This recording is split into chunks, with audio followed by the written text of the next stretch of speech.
Just a couple of friendly neighborhood reporters breaking in with an update on OU football. Guerin Emig, Eli Letterman. I'm the columnist. He's the beat writer. We're here representing Sellout Crowd and selloutcrowd.com. Thanks very much for tuning in. Eli has informed me that we need to talk. I assume this means that Dana Holgorsen was hired as OU offensive coordinator. And I'm going to be really upset if it's not Holgorsen, Eli. I'm telling you that right out of the gate. I wish I could be letting you down smoothly or easily, but the answer is no, Guerin. And gosh, it's only been about 48 hours since we were sitting here talking about Jeff Lebby's departure from Mississippi State, the Sooners needing a new offensive coordinator, maybe plural offensive coordinators, and at least positing that perhaps maybe it was just some morbid intrigue that Dana Holgorsen could be the choice. But here we are. It's Tuesday night, and that is not the case. The Sooners, Brent Venables, they have landed on their solution to the situation at offensive coordinator, rolling in just kind of this evening with the news that it is likely to be co-coordinators. Seth Littrell promoted from analyst, and tight ends coach Joe Jon Finley, the other spot. Two guys already on staff, so an internal hire as we kind of expected. I think Sunday night, even we were sort of leaning in the Seth Littrell direction. Joe Jon Finley, a guy whose name and whose future has been discussed a whole lot this week. Some speculation that he might follow Jeff Lebby to Starkville. Certainly viewed as one of the Sooners' top assistants, viewed widely as a future or now current offensive coordinator. But here we are, Tuesday night, and it appears that we will have co-coordinators in Norman in 2024.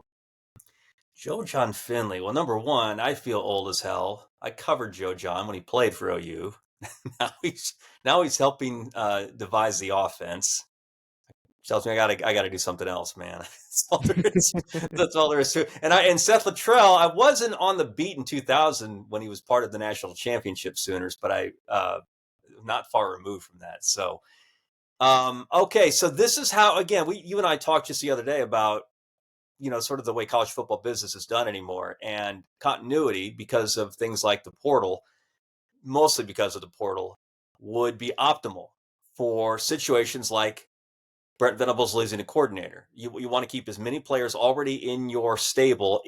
You want to keep them in your stable. And so I assume that number one, this, not that you have total control over what, hearts and minds of teenagers will do, but this will, I think, right, quell maybe some reaction of one, if not anyone generally, of one Jackson Arnold. Are we to assume that he factored into this just a little bit, you think, Eli? I would think so. I think, probably at the very least a check-in on, you cool with this? This going to keep you in Norman, not send you to the portal, all that. You're right. But this is all about continuity because what this does is not only does it not disrupt your staff all that much, it also doesn't disrupt things as the portal opens next week, December 4th.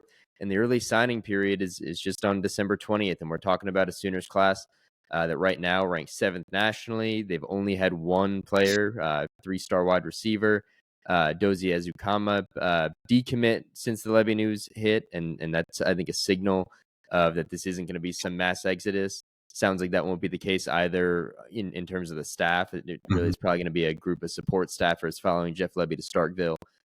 This is continuity, and it's big in terms of Jackson Arnold and the current crop. It's important with the portal opening and how important we know that is, how crucial that'll be for the Sooners building to 2024, and then closing out this recruiting class. This helps there, especially keeping Joe Jon Finley settled because he is key for them on the recruiting trail.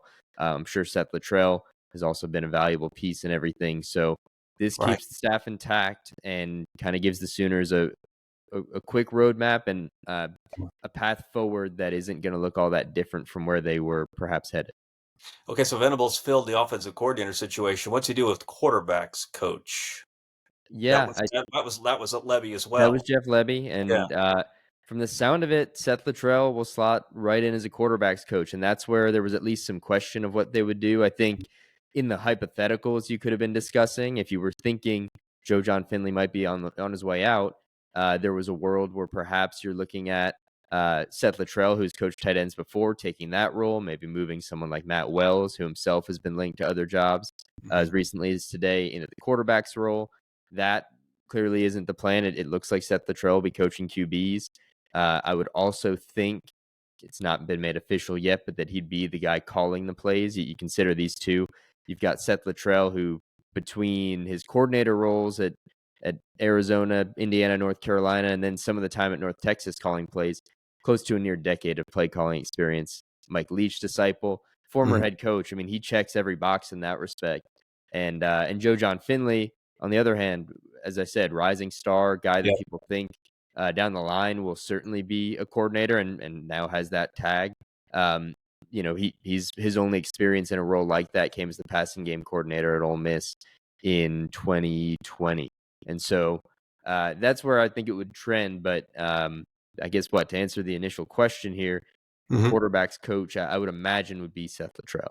Okay. Finley, and listen, you cover the team a lot closer than I do, but I do remember a moment preseason, even maybe, I don't know, last time we heard from Joe Jon Finley, and it's been a while, where he sort of professed his love and affection for Jeff Lebby. They're pretty tight, right? Those Yeah, two? Yeah. So that was the and worry, right? That Joe Jon might follow him to Starkville. yeah, Yeah. they're tight. I guess they would have overlapped together at the very least in Ole Miss in 2020. Yeah. Yeah. Top of my head, I wonder if they overlapped on campus. They almost certainly would have back in the early 2000s. So there's history there. That's all there, and we don't know yet. And maybe we'll see what we eventually know in Yeah. terms of the details. How close maybe he could have come to leaving. What he wanted to remain in Norman. Certainly, this is going to come with, you'd imagine. It comes with a title improvement and likely a compensation improvement. And that's at least part of what's going to keep Joe Jon Finley here in Norman. Okay. Well, it's Tuesday night. It'll be a lot more fun, Eli. I mean, bottom line, when we are you and I are breaking in to talk about OU's playoff position Mm. situation. That that was something we used to do annually. The Oklahoma and the World and other outlets before we all found sellout crowd. But for now, good to have news on the horizon for the Sooners, even on a playoff announcement Tuesday. Appreciate you being all over it for us. You'll have more, I'm sure, through the week. Selloutcrowd.com. Eventually, you'll get around to Porter Moser's basketball team. You can also check out anything we have to write about OSU's Big 12 championship game appearance against Texas. But again, for those of you watching the video could care less about that. It's about again the big news out of Norman tonight that it's Lebby and or not Lebby, geez, Littrell. It's going to take some time. Littrell and Finley as the co-coordinators moving forward. Venables has taken care of that business, and that I think is peaceful news for Sooner Nation. For Eli, this is Guerin. Thanks for tuning in. Follow Eli's continued coverage of this on selloutcrowd.com, and we will both talk to you soon.